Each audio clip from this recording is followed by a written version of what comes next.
नमस्कार। अगर आप बिज़नेस शुरू करना चाहते हैं और अगर आप बिज़नेस शुरू करने की सोच रहे हैं तो मैं आपसे ये एक रिक्वेस्ट करता हूँ जो मैंने किसी वीडियो में नहीं की कि इस वीडियो को ज़रूर पूरा देखें, क्योंकि इसमें आपकी फाइनेंस की बहुत अच्छी बचत होने वाली है।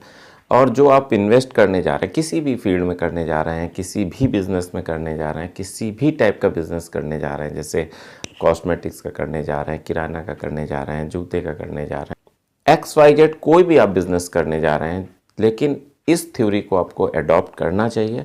मैं एक्सप्लेनेशन के साथ बताऊंगा, उसके रीज़न बताऊंगा, जो मैं कहूंगा उसका पीछे का रीज़न भी बताऊंगा।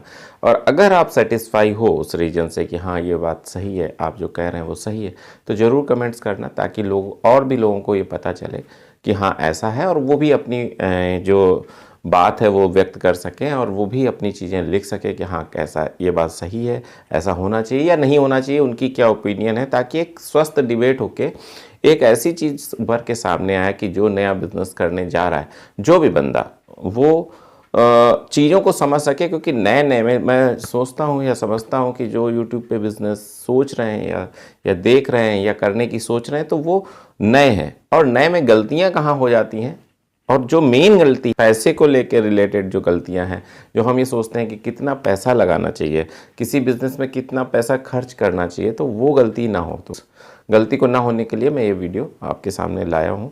सबसे इम्पॉर्टेंट चीज़ क्या होती है, जैसे मान लीजिए कुछ भी हो, आपके पास 10,000 हो, 1,00,000 हो, 10,00,000 हो, 50,00,000 हो, जो भी लगाना। मेरे पास बहुत कमेंट आए, इसीलिए मैंने ये निर्णय लिया कि मैं इस टॉपिक पे वीडियो बनाऊंगा कि अगर किसी ने कहा सर मेरे पास 50 लाख हैं कैसे लगाएं, या 30 लाख है कैसे लगाएं, किसी ने कहा सर 50,000 है कैसे लगाएं, जितने भी हैं आपके पास, 10,000 है, 50,000 है, 1,00,000 है, 50 लाख है, जो भी पैसे हैं सब अच्छे हैं, सब बिजनेस में उपयुक्त हैं, सब से बिजनेस होता है, ऐसा 1,000 से भी बिजनेस होता है। लेकिन मैं जो यहाँ कहने वाला हूँ, अगर आपके पास 1,00,000 रुपए है, मैं एक एग्जांपल लेके चल रहा हूँ, अगर आपके पास 1,00,000 रुपए है तो शुरुआत में सिर्फ उसका 1/3 कर दो, 1/3 जैसे 33,000 रुपये, उतना ही स्टार्ट करें। जैसे आपके पास 50 लाख है तो उस हिसाब से उसका 1/3 कर लो। अगर आपके पास 5 लाख रुपए, 10 लाख रुपए हैं तो 1/3 कर लो, 3.5 लाख। इस टाइप से बिजनेस स्टार्ट करो। मैं इसका लॉजिक भी बताता हूँ।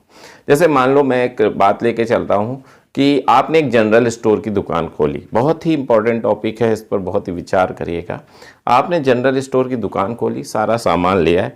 अगर 2 सिनारियो होते हैं इसमें, अगर 2 सिनारियो में क्या होगा, एक सिनारियो वो जो आपने सोचा कि आप गए और पूरे पैसे का सामान ले आए, आप गए और आपने पूरे पैसे का सामान ले आए, तो क्या होगा ये कि जब सारा सामान आ जाएगा, तो होता ये है, हमेशा एक चीज़ याद रखिए, जब आप बिजनेस करेंगे तो आपको ये अनुभव भी होगा कि जब आप पूरा सामान लाते हो तो उसमें से कुछ सामान बहुत तेज बिकता है, कुछ सामान स्लो बिकता है और कुछ सामान नहीं बिकता है।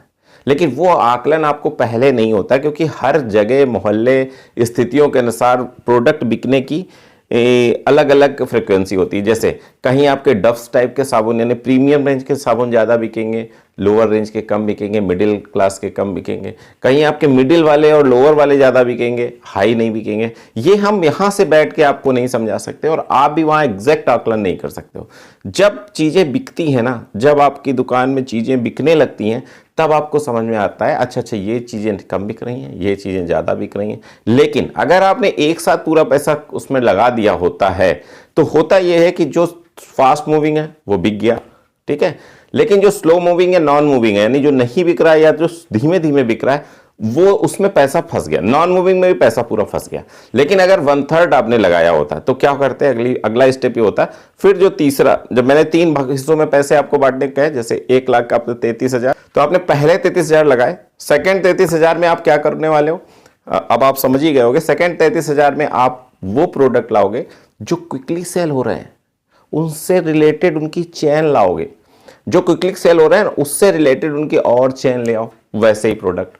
फिर क्या होगा, आपकी दुकान में वो प्रोडक्ट ज्यादा होने लगेंगे जो क्विकली सेल हो रहे हैं, और उस प्रोडक्ट की संख्या घटने लगेगी जो डंप हैं, ठीक है। फिर तीसरे जब ऐसा होने लगे, फिर तब तक आपने फिर एक एनालिसिस कर लिया कि ये प्रोडक्ट और अच्छे चल रहे हैं।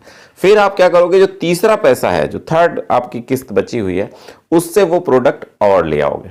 तो आपकी दुकान में मोस्टली वो प्रोडक्ट होंगे जो बहुत तेजी से सेल हो रहे होंगे, और वो प्रोडक्ट बहुत कम होंगे जो नॉन से। सर मैं जो ये यहाँ पे वीडियो आपको दे रहा हूँ, जो एकदम फ्री दे रहा हूँ ना, इसकी कीमत आप समझिए, बस इतना मुझे कहना है। क्योंकि ये चीज़ें बहुत प्रीमियम रेंज में, बहुत कॉस्टली कोर्स बना के बेची जा रही हैं, जो मैं आपको एकदम सरल भाषा में समझा रहा हूँ। वो इसलिए बता रहा हूँ ताकि मेरा देश आगे बढ़े, आप सब आगे बढ़ोगे तो देश की हालत, जो वेल्थ है वो भी स्ट्रांग होगी, और हम सब बहुत आगे बढ़ेंगे। बस इतना ही कहना। फिर भी मैं फिर से अपने टॉपिक पे आ रहा हूँ कि जब आप तीसरी किस्त लगाओगे तो आपके में सबसे ज़्यादा जो नॉन मूविंग आइटम होंगे वो सबसे कम हो जाएंगे, और स्लो वाले मिडिल हो जाएंगे, और जो हाई मूविंग आइटम है, जो बहुत तेज़ी से आपकी दुकान में सेल हो रहे हैं, उसकी तादाद बढ़ जाएगी। लेकिन अगर ये आपने एक साथ लगा दिया होता, सारा पैसा एक साथ लगा दिया होता, तो आप जब तक समझते समझते तब तक आपकी वो प्रोडक्ट की स्टॉक ज़्यादा हो जाती जो product non moving, slow moving वाले बिक जाए होते। अब आप कहोगे सर मैं जो पैसे बिकते उससे फिर ले आता। अरे भाई, जो उससे फिर ले आते तो उतनी ही तादाद रहती ना, लेकिन ऐसे करने से स्लो, जो फास्ट मूविंग है ना, उसकी तादाद बढ़ गई। अब क्या होगा, जब तीसरी किस्त आप लगा चुके होगे तब तक आपके पास इतना पैसा फिर आ चुका होगा कि आप फिर चौथी पांचवी, फिर एक सर्कल चल जाता है और बिजनेस आपका रन कर जाता है। बिजनेस रन कराने के लिए एक सर्कल चलाना बहुत जरूरी होता है मेरे दोस्तों। इसीलिए वो चीज़ें आपको समझनी है, और मैं आपको पूरा पूरा समझा रहा हूँ। आपको ये चीज़ समझ में आई मैं जो कहना चाह रहा हूँ? फिर से मैं एक बार रिपीट करता हूँ आपको, फिर से सरल शब्दों में, कि जो भी आपके पास पैसा है, जो भी आपके पास धन है, उसको बस एक बार में मत लगाइए किसी बिजनेस में।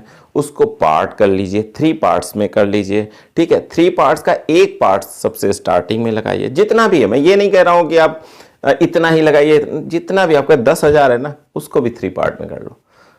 वो कम है, कम रहने दो। लेकिन अगर आपको बिजनेस सक्सेस करना है, अगर आपको रन कराना है अच्छे से, तो इसी टाइप से बिजनेस करके उसको 3 पार्ट कर लीजिए। पहले पार्ट में आप अपनी दुकान स्टार्ट करिए, सेकेंड पार्ट में एनालिसिस करने के बाद वो प्रोडक्ट लाइए जो आपके फास्ट मूव कर रहे हैं, तेजी से चल रहे हैं। फिर तीसरे पार्ट में भी वही प्रोडक्ट लाइए जो तेजी से चल रहे हैं, तब तक एनालिसिस हो चुका होगा। और स्लो मूविंग जो है ना, उसको कम करिए, और नॉन मूविंग तो एकदम कम कर दीजिए। तो मुझे लगता है आपको बात समझ में आई होगी कि जो मैं आपको समझाना चाहता हूँ कि कैसे आपको अपने प्रोडक्ट्स को कैसे खरीदना है, किस तरह से उसके पैसे को डिस्ट्रीब्यूट करना है। अगर आप इस तरीके से पैसों को डिस्ट्रीब्यूट करोगे तो ज़रूर आगे बहुत अच्छा काम कर पाओगे।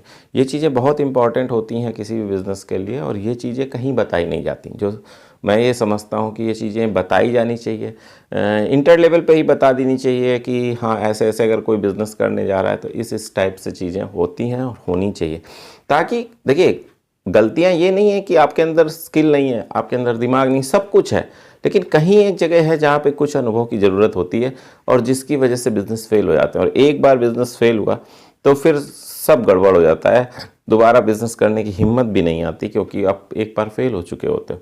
तो आपके अंदर पहले से ही एक डर समा चुका होता है कि सर अब मुझसे नहीं होगा। तो मैं जो ये समझा रहा हूँ वो सिर्फ इसलिए कह रहा हूँ ताकि आप एक अच्छे इंसान हो, आप एक इंटेलिजेंट व्यक्ति हो, आपके पास सब कुछ करने की क्षमता है। बस कहीं छोटी सी चूक ना हो जाए कि बिज़नेस गड़बड़ा जाए स्टार्टिंग में और फिर चीज़ें पलट जाएं। तो मैं इसी कोशिश में रहता हूं कि ये मुझे लगा कि ये टॉपिक बहुत इंपॉर्टेंट है, इस जगह बताना बहुत ज़रूरी है कि जो ये चीज़ें हैं वो आप ठीक से करके चलो। अपने बिज़नेस में पूंजी जो लगाने की बात है वो बहुत चालाकी पूर्वक, बहुत सतर्कता से लगाओ। बस इतना ही कहना था। अगर आपको लगता है कि कोई ऐसा बिज़नेस करने की सोच रहा है तो उस तक ये वीडियो ज़रूर पहुँचाओ, क्योंकि हो सकता है कि वो इस अवेयर हो जाए, फिर वो जैसे उसकी इच्छा है। आप, हमारा कर्तव्य है कि आपको बताना, आपका कर्तव्य है उसको बताना। फिर व्यक्ति की इच्छा है कि वो क्या करता है, वो उसका अपना इंडिविजुअल निर्णय होना चाहिए। लेकिन जो मुझे लगता है, तार्किक रूप से लगता है, वो मैंने आपको बता दिया। आपकी क्या राय है, आपको मेरे से क्या शिकायत करनी है या क्या प्रशंसा करनी है, क्या आपकी कमेंट्स है, वो नीचे ज़रूर लिखें। वो मुझे एनर्जी देता है, वो मुझे आगे बढ़ने के प्रोत्साहन देता है। और ऐसे ही भारत के लिए हम लोग सब मिलकर काम करते रहेंगे। अगले बिजनेस आइडिया तक मैं आपसे विदा चाहता हूँ। तब तक के लिए नमस्कार।